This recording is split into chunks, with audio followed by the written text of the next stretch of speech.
اصلح الكليه ازاي؟ ان نتبع النظام الغذائي اللي هو الكيتو او الكارنيفور على خفيف. صمغ عربي، لبان ذكر، شعير نبوي، بقدونس، كرفس. 5 دول.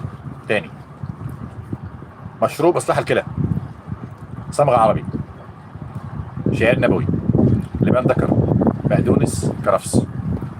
اغليهم كلهم في لتر ميه واشربه على مدار اليوم.